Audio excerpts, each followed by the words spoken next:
If you want to learn the secrets of watercolor that nobody else is doing, then you need to watch this video. Hi, I'd like to welcome you to this paint demonstration. My name is Ryan Fox, and today we're working on a watercolor painting of the Puerto Rico capital here in San Juan.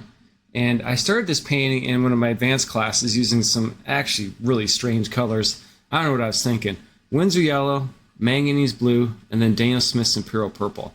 Now, the fun thing about when you take the manganese blue and Imperial purple, put them next to each other, a manganese blue looks more like a blue color, but it does have some green in it.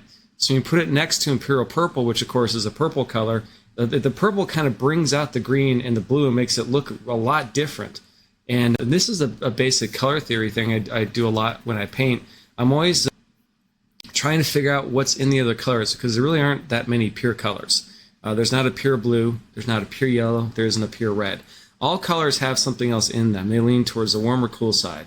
And you can really play around with making them look a little bit different by putting something next to it that brings out the opposite color, which is something I love to do. So with this painting, I started it with just the three colors. There's hardly any pure white. I have a few sections of the painting that are protected by masking fluid. Of course, you can't see that because it's covered by masking fluid right now. And then I covered the entire paper with the three colors, really wet into wet, and so I didn't get hard edges.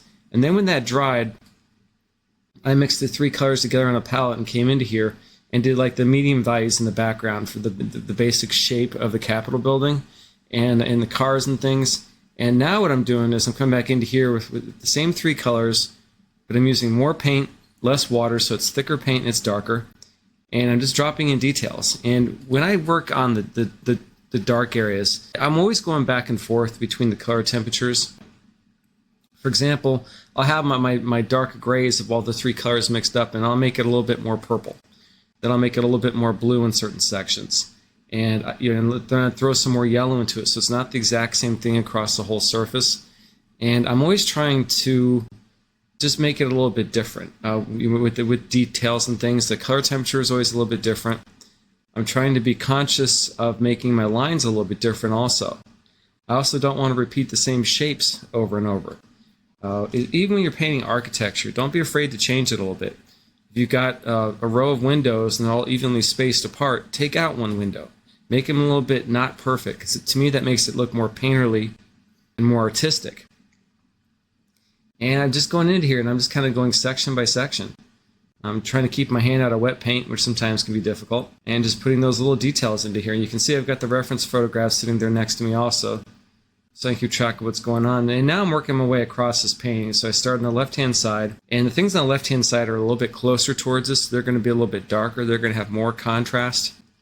Then the further away things get, I'm going to lighten up a little bit more. So I'll take my dark color, and I'm going to throw some water into it. And I'm continuing to work on the cars in the background areas. Now there are some cars in the background. It's kind of hard to see it in the picture, but I'm just trying to get the impression of details. I'm not doing too much. You want to have some variety of shapes too, so don't create the same shapes or the same line quality throughout the whole thing. I switch brushes intentionally sometimes. If I start to get shapes that are too similar to each other, I just switch to a smaller or a bigger brush to help kind of break up that monotony.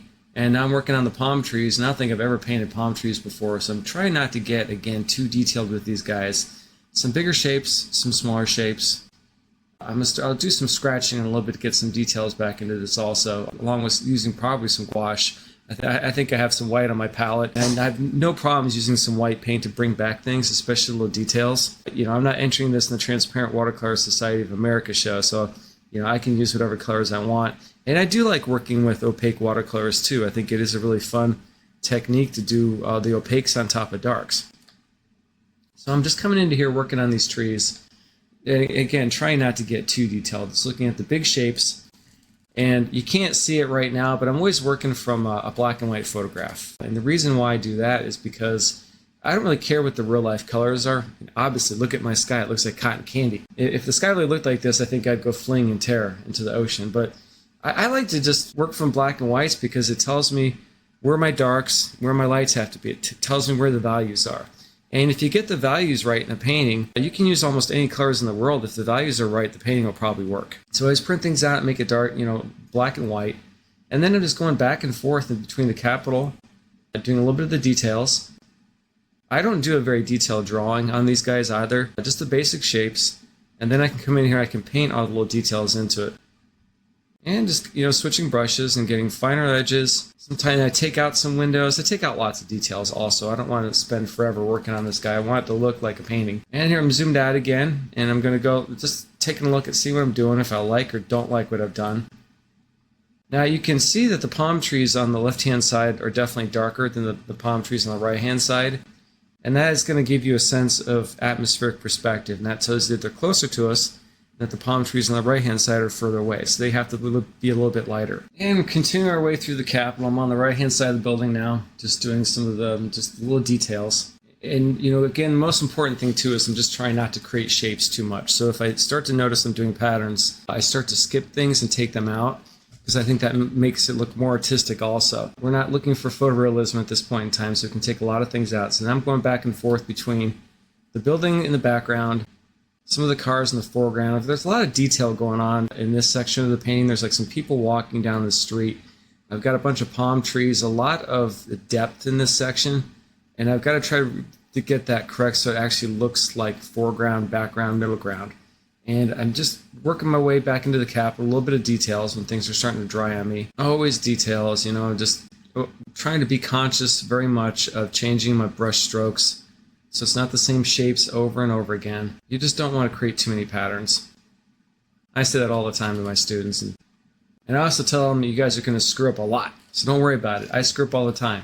You can fix almost anything in watercolor, so people who tell you that you can't, watercolor is not a forgiving medium, I kind of look at them skeptically. I'm like, I can erase absolutely everything off the paper. And there are many ways to do that. And I'll talk about that in other videos too.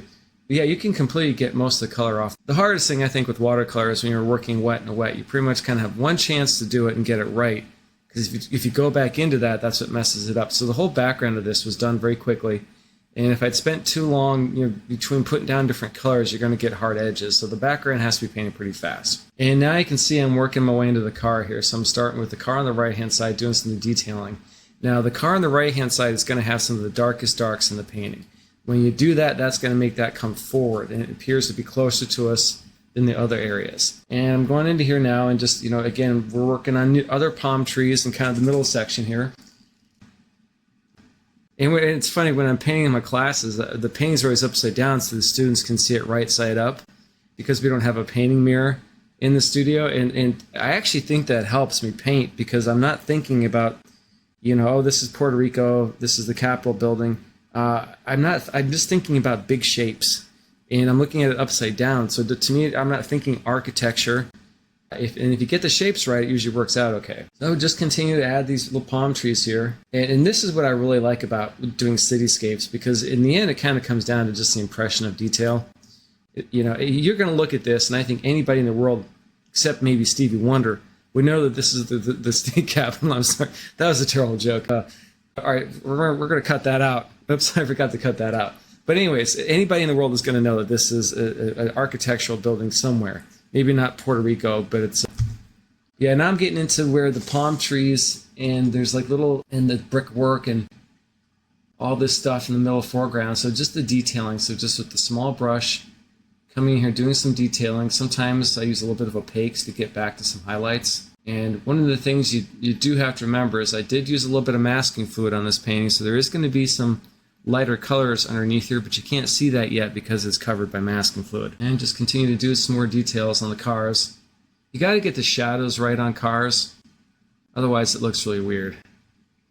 And I've got some people on the far left-hand side who aren't very defined yet, and I did that intentionally. So I'm coming in here now, I'm coming into those people, and I'm working on them a little bit. And of course, if you have people, you've got to have shadows. Make sure the shadows just go the same direction as everything else in the painting. And I'm peeling off some of the masking fluid now, going back and working on the people, putting some darks. So if you put the darks in front of where the masking fluid was, now that makes the people come forward.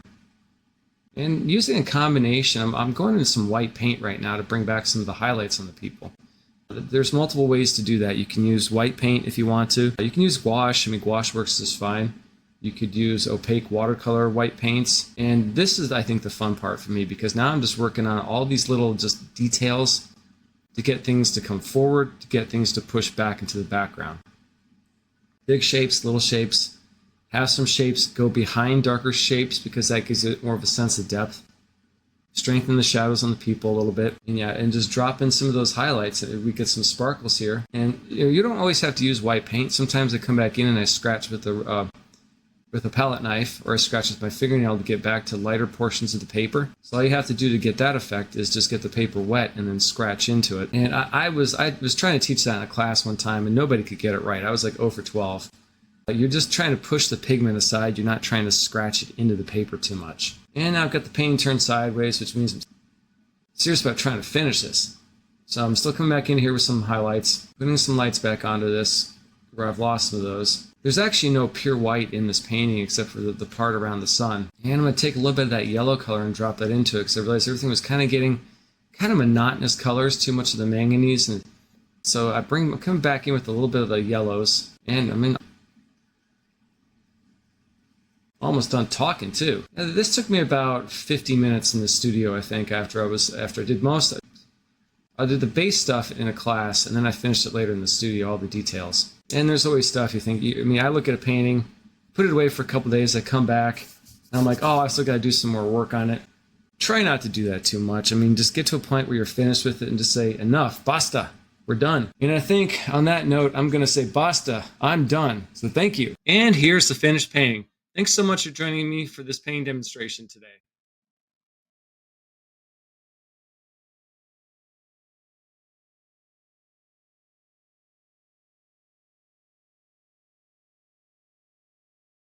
If you like this content, hit subscribe. I'll have more watercolor tutorials in the future.